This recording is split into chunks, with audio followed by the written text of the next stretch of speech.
أحيي بلد تركيا ورئاسة وشعبا وحكومة، وأتمنى لتركيا المزيد من التوفيق ومزيد من التألق والازدهار، وللشعب التركي مزيدا من الأمن والأمان، ولكل شعوب العالم وخاصة الشعوب الإسلامية.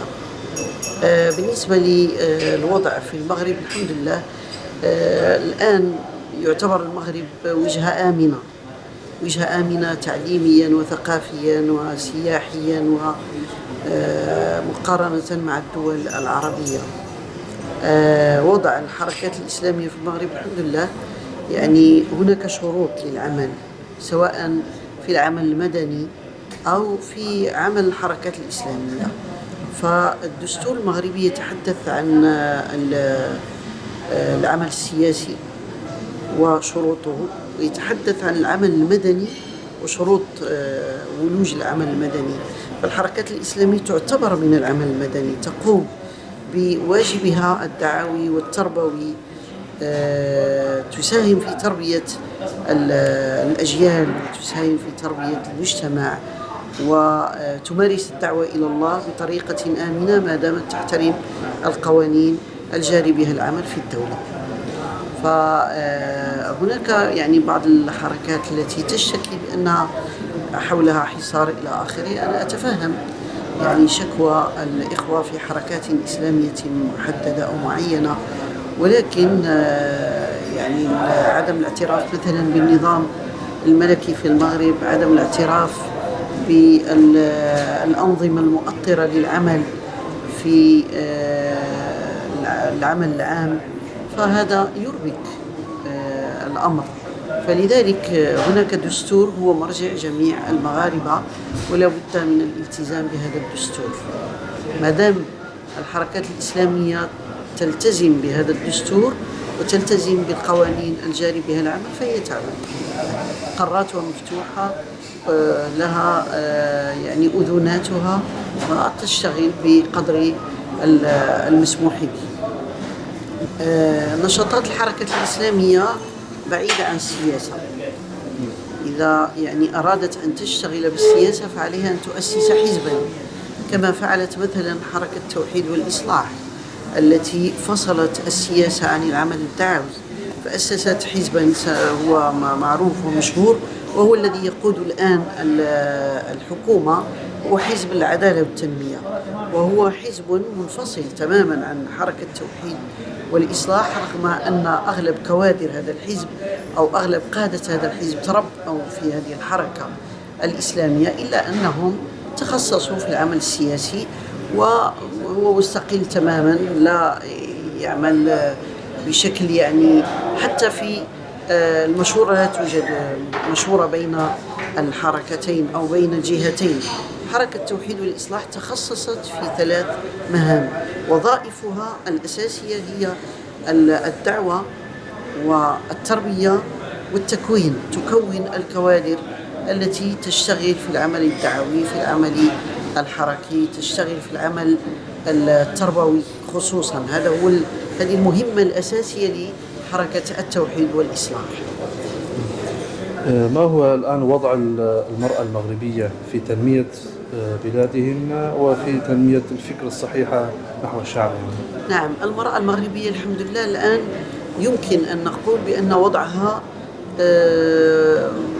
مطمئن أو مطمئن لنا جميعا. فقد عانت المرأة المغربية كما عانت المرأة العربية بصفة عامة من اختلاط المفاهيم اللي موروثة أو التي أو ورثناها من التقاليد مع التعاليم الدينية في فترة من الفترات.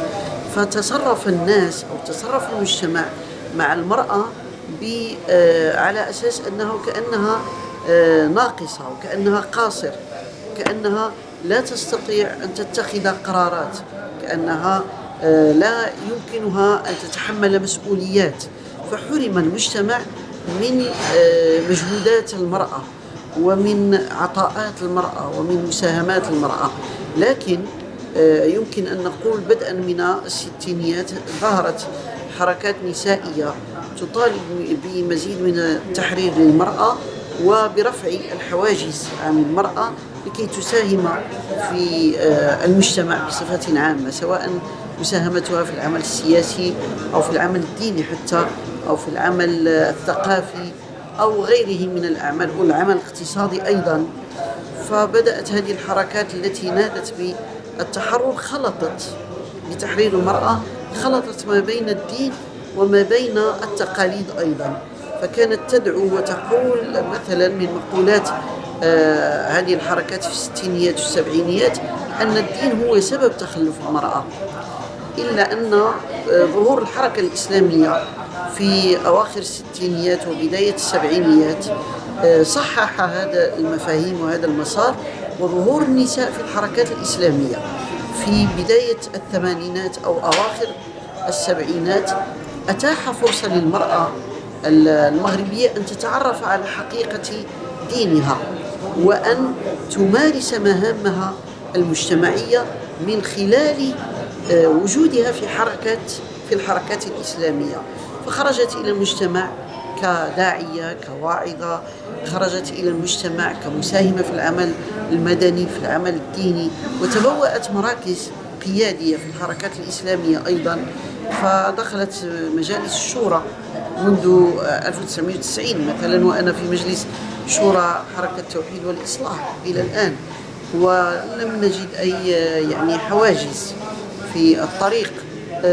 دخلت إلى مهام أخرى واستطاعت أن تبذل مجهودات كبيرة جعلت المرأة المتدينة تثبت جدارتها. اليوم عندنا مثلا في الحكومة 3 وزيرات يلبسن الحجاب مع وزيرات أخريات مغربيات، كلهن يمثلن الشعب المغربي، وكلهن قد أبلين بلاء حسنا سواء من هذا الطرف أو من هذا الطرف.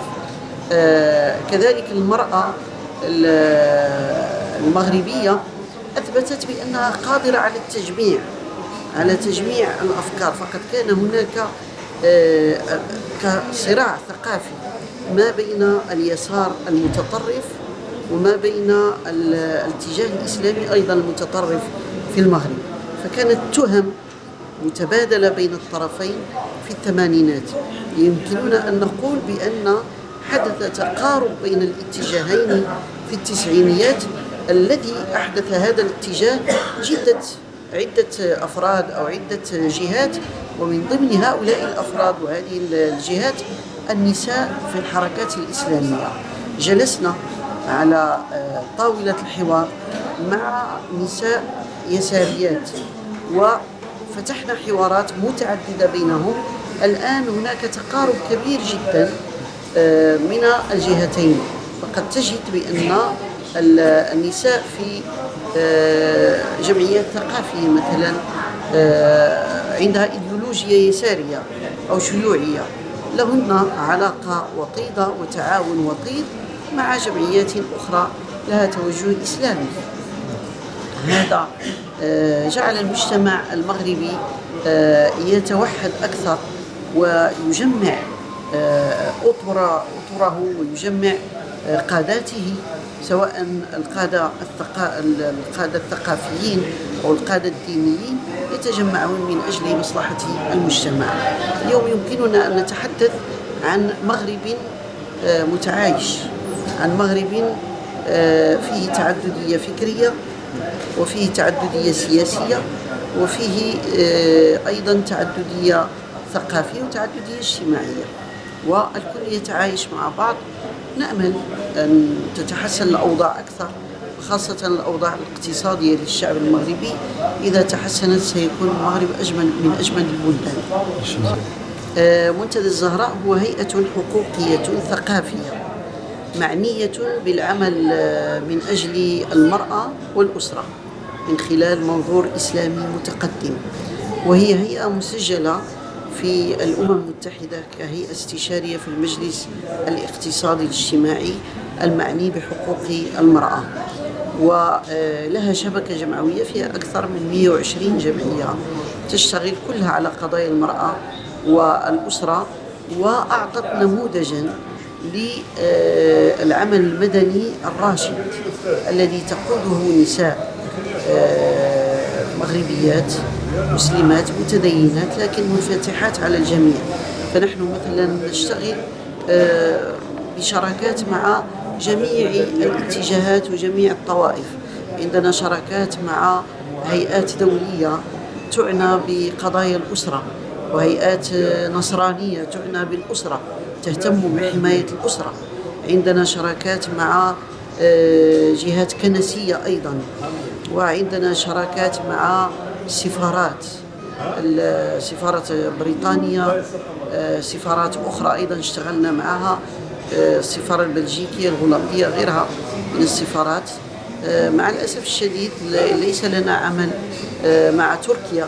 العمل الوحيد الذي شاركنا في تأسيسه مع تركيا هو اتحاد المنظمات الإسلامية، وبالضبط نحن أعضاء عضو مستشار في الهيئة العليا الاستشارية للمعهد الدولي للأسرة، ونتمنى أن ينجح هذا المعهد وأن يكون أن يكون سببا في خدمة الأسرة المسلمة في العالم كله.